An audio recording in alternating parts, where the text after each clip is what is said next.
नमस्ते सभी को। मैं रजनीश कुमार शास्त्री आज जो भारतवर्ष में चल रहा है, भारतवर्ष में ही नहीं अपितु अपने उत्तर प्रदेश में जिन कथावाचकों के द्वारा जो प्रपंच लीलाओं का मंचन किया जा रहा है, जिसके ऊपर तमाम लोगों ने अनेक विभिन्न प्रकार के वीडियो बनाए और वो अपने नाम के आगे शास्त्री लिखते हैं। तो पहले तो मैं किसी की निंदा नहीं करता, लेकिन एक सच्चाई है उसको सामने कि शास्त्री एक डिग्री होती है, एक बैचलर डिग्री होती है जो बीएससी या बीए के समकक्ष बराबर होती है। संस्कृत विश्वविद्यालय द्वारा प्रदत्त एक उपाधि है, एक डिग्री है, एक स्नातक डिग्री है, एक बैचलर डिग्री है शास्त्री। तो पहले तो बिना डिग्री हासिल किए किसी को भी शास्त्री लिखने का अधिकार नहीं है। पहली बात, कथावाचक हो सकते हैं, स्वर सम्राट लिख सकते हैं, गायक हो सकते हैं, अलग अलग तमाशा करने वाले, खेल कूद करने वाले, अपने अलग अलग अपना नाम लिखा जा सकता है। लेकिन शास्त्री ऐसे नहीं लिखा जा सकता। जैसे आज तमाम लड़कियां, किसी का नाम नहीं ले रहा हूँ, तमाम लड़कियां, तमाम लड़के जिनको 8वीं तक जिन्होंने शिक्षा का अध्ययन नहीं किया, किसी स्कूल को नहीं देखा, लेकिन वो अपने नाम के आगे शास्त्री लिख रहे हैं। ये इलीगल है, इनवैलिड है, कानूनी कार्रवाई इनके खिलाफ की जा सकती है। और ऐसा ये नहीं है कि नहीं हो सकती है। मैंने 2008 में राम शरण पत्रकार जी जो कुरावली स्टूडियो चलाते थे, उनसे मैंने इस विषय में बात की थी। मैंने शास्त्री आप लिखते हैं या ये लोग लिखते हैं, तो उन्होंने भी नतमस्तक हुए थे और बोले थे कि लोग शास्त्री कह देते हैं। देखिए, कहने में और लिखित में एविडेंस होने में दोनों में अंतर है। तो पहली बात तो आपको शास्त्री लिखने का अधिकार नहीं है। अच्छा चलिए, लिख भी लिया मान लेते हैं, आप शास्त्र सम्मत चर्चाएं कीजिए, ज्ञान की बात करिए, अच्छा ज्ञान समाज को दीजिए, शिक्षा दीजिए, संस्कार दीजिए, तो समझ में आता है कि आप शास्त्री हैं, आप आचार्य हैं। व्यासपीठ पर बैठ करके हाथ हिलाना, नाचना, इशारों को करना, बेइज्जती करना, इस तरीके से शास्त्र में किसी में नहीं लिखा है। सुनिए, आप जिस भागवत की बात करते हैं वो भागवत बहुत बाद में आई है। पहले समझिए, शास्त्री आप हैं होते तो आपको पता होता। सबसे पहले वैदिक काल आया, वैदिक काल आया, सतयुग जिसको बोला। सतयुग की उम्र किस, बहुत सारे शास्त्रियों को तो इसके विषय में ज्ञान ही नहीं होगा।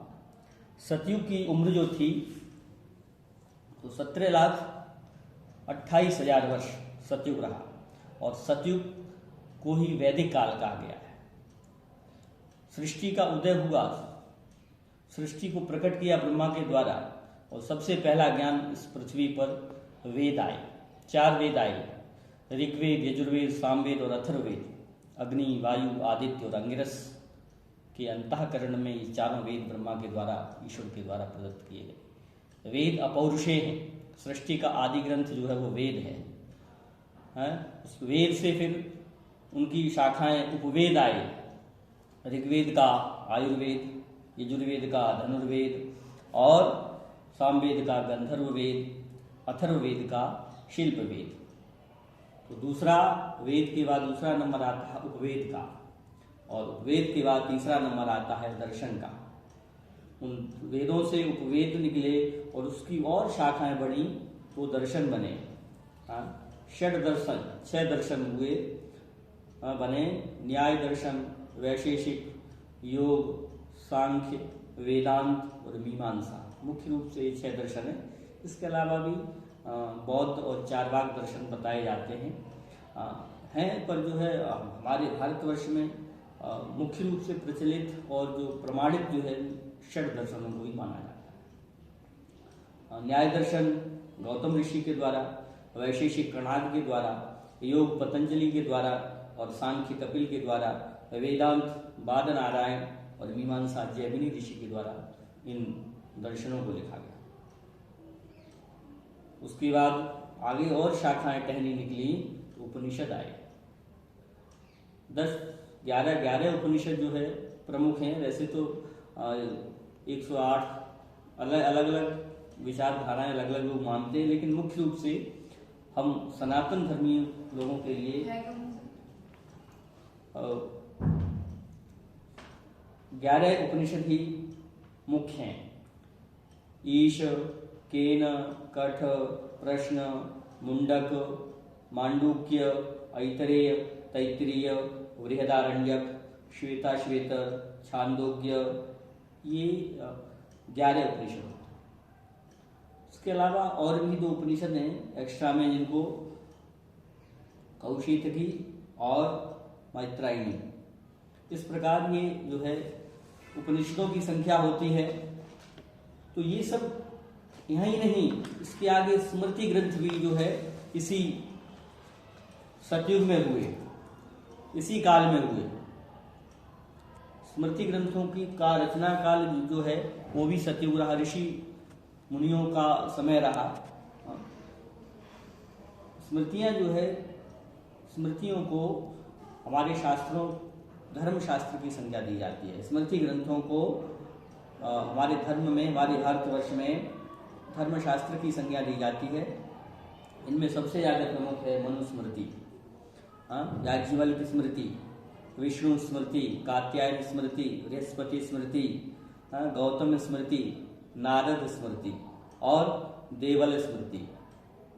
तो ये रहा वैदिक काल या सतयुग।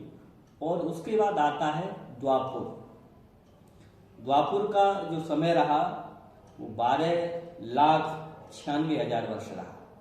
और द्वापुर में भगवान श्री राम हुए, मर्यादा पुरुषोत्तम श्री राम पैदा हुए। और उनके मर्यादाओं को जिस पुरुष ने लिखा, जिस ऋषि ने लिखा, वो थे महर्षि वाल्मीकि। महर्षि वाल्मीकि ने भगवान राम के आदर्श को अपने वाल्मीकि रामायण में लिखा गया, जो पुस्तक संस्कृत में लिखी गई है और वही प्रामाणिक है। वो कब लिखी गई? मध्यकाल में, अर्थात त्रेता में। वैदिक काल के बाद मध्यकाल आता है और त्रेता में जो है रामायण का लेखन हुआ। उस समय भी हमारे वेदों को माना जाता था। यहाँ तक पुराणों की कोई रचना नहीं है। और उस त्रेता के बाद आता है द्वापुर। द्वापुर का जो समय था 8,64,000 वर्ष। द्वापुर की जो अवधि थी, समय सीमा जो थी वो 8,64,000 वर्ष था। बस द्वापुर में भगवान कृष्ण हुए और भगवान कृष्ण के समय में ही महर्षि वेद व्यास हुए। जिस महान ग्रंथ को, जिस पंचम वेद को महर्षि वेद व्यास ने लिखा, उसका नाम महाभारत है। महाभारत को पंचम वेद कहा जाता है, 5वां वेद कहा जाता है। उस महाभारत की रचना महर्षि वेद व्यास ने की। और उसी समय उस महाभारत का एक अध्याय जो है गीता अलग किया गया, भीष्म पर्व 8वां अध्याय। तो गीता जो है हम सभी सनातनियों की धार्मिक पुस्तक मानी जाती है। और यही समय महर्षि वेद व्यास लिखा मिलता है कि पुराणों का लेखन कार्य महर्षि, पुराणों को जो लिखा गया, पुराणों का लेखन कार्य जो किया गया वो महर्षि वेद व्यास ने किया। लेकिन ये कोई प्रामाणिक नहीं है। अच्छा, महर्षि वेद व्यास का समय जो था है वो द्वापुर का है। द्वापुर में तो महर्षि वेद व्यास ने 18 पुराणों की रचना की, ठीक है। लेकिन सच्चाई तो ये है कि महर्षि वेद व्यास ने पुराणों की रचना नहीं की, गोपदेव ने इन पुराणों की रचना की, लेकिन नाम लिख दिया महर्षि वेद व्यास का। चलिए, जो भी है, विषय अलग है। तो इस प्रकार इस द्वापुर में 18 पुराणों की रचना हुई। वो 18 पुराण, अच्छा, बहुत सारे शास्त्रियों को तो 18 पुराणों के नाम भी नहीं पता है।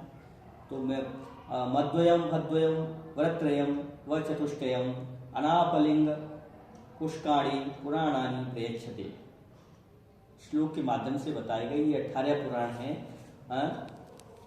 ब्रह्म पुराण, पद्म पुराण, विष्णु पुराण, वायु पुराण, भागवत पुराण, नारद पुराण, मार्कंडेय पुराण, अग्नि पुराण, भविष्य पुराण, ब्रह्म वैवर्त पुराण, लिंग पुराण, 12 पुराण, स्कंद पुराण, वामन पुराण, कूर्म पुराण, मत्स्य पुराण, गरुड़ पुराण और ब्रह्मांड पुराण। इन सब में जो है सबसे पुराना पुराण जो है मत्स्य पुराण को माना जाता है। और इसी में हम लोगों ने अभी आपको बताया भागवत पुराण, उस भागवत की चर्चा इस भागवत पुराण में मिलती है। भगवान कृष्ण की लीलाओं का, भगवान राम की लीलाओं का वर्णन इस भागवत महापुराण में। तो आप इतने समझाने के बाद तो आप समझ ही गए होंगे कि 18 पुराणों का तो ज्ञान नहीं, 18 पुराणों को देखा नहीं, पढ़ा नहीं, भागवत पुराण का अध्ययन नहीं किया है। अच्छा, भागवत पुराण में लिखा भी नहीं है, उसके बावजूद तो इतने अनर्गल शब्दों का मंच से प्रयोग करते हैं। कोई लड़का है, लड़की, तो पहले तो आपको शास्त्र लिखने का औचित्य नहीं है, अधिकार किसने दिया? प्रश्न। और ऐसा नहीं, जब आपके पीछे जब कोई लगेगा ना, तो जैसे बिना डिग्री धारक डॉक्टर, झोला छाप डॉक्टर अपने झोले को उठाकर भागता है, ढूंढे नहीं मिलता है, आप लोग ढूंढे नहीं मिलेंगे। तो ठीक है, आप कथाओं को वांच रहे हैं, व्यासपीठ पर बैठ रहे हैं, अपनी मर्यादाओं में रहें, मर्यादाओं में रहते हुए शिक्षा और संस्कार की बातें करें सभ्यता के साथ, आपको शोभा देगा। ठीक है, तमाम लोग वीडियो इस प्रकार से बना रहे हैं, हमारा कोई उद्देश्य किसी को ठेस पहुंचाना या वो नहीं है। मेरा उद्देश्य केवल मंच से शिक्षा और संस्कार सभ्यता की बात की जाए, सनातन धर्म को, हमारे भावी युवा पीढ़ी को, बच्चों को अच्छे भविष्य के लिए तैयार किया जाए। तो इन पुराणों को, इन कथाओं को, इन भागवतों को कराने से फायदा है। अन्यथा मंच से बैठ करके उछलना, कूदना, अनर्गल टिप्पणी करना, अनर्गल हाव भाव प्रकटित करना, ये शोभा नहीं देता है। इतनी ही बातों को मैं करते हुए अपनी वाणी को विराम देता हूँ। ओम शांति।